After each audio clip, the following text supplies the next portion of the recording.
okra. Pinatalbog ko lang to, nagpakulo ko ng tubig, tapos may bawang, kamatis, at saka sibuyas, at saka may isang itlog. Dahil sinaktan ako ng tiyan, kaya ito ang pagkain ko. Yan, ito yung pagkain ko ngayon.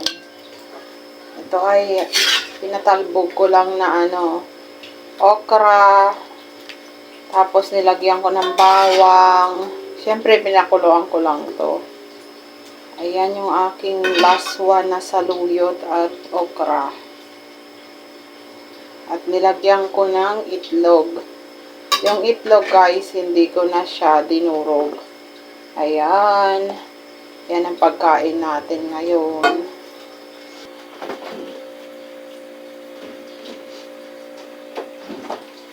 Kailangan na inom tayo ng tubig. Para healthy tayo. Ako na ngayon guys magkasakit.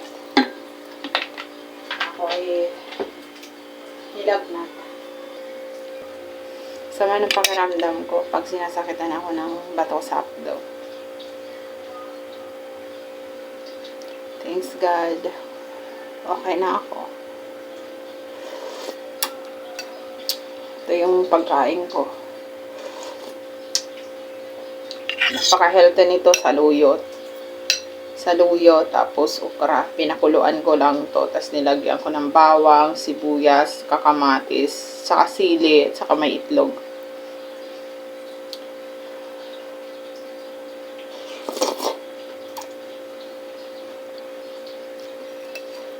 Kailangan ko ng ganito.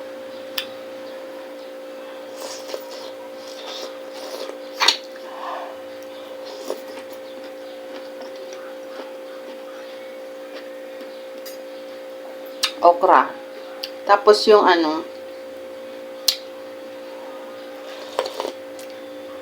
pagkatapos matake sa akin yung gallbladder stone ko, nahina ako. Tapos nilagnat ako. Kakaiba na nga yung sakit niya eh. Hindi ko nga alam kung bakit ganun.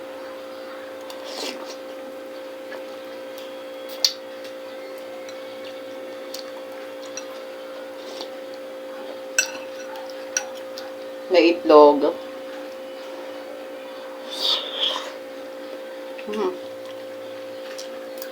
Hindi man siya kasing sarap ng mga meat.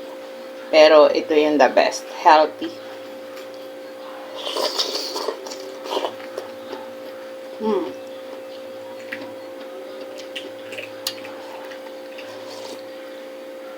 Kailangan ko ng sabaw kasi ma-healthy to. Tapos may lasa yung sabaw. Masarap siya. Lauya to. Nasaluyot sa okra.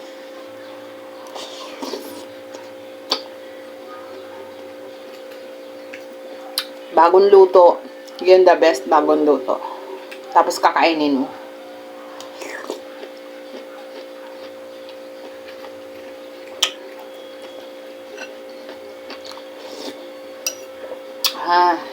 Yun ang healthy niya at sarap niya. Para sa akin masarap.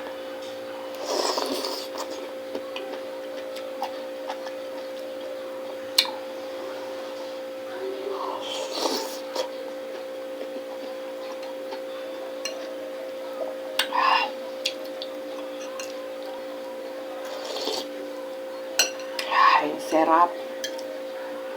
Sarap pag bagong luto.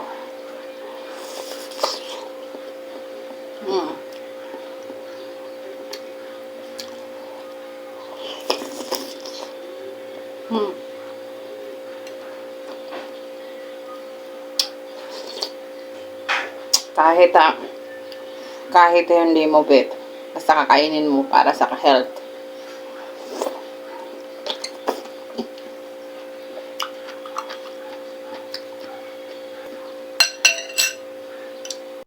Pagkatapos ko guys,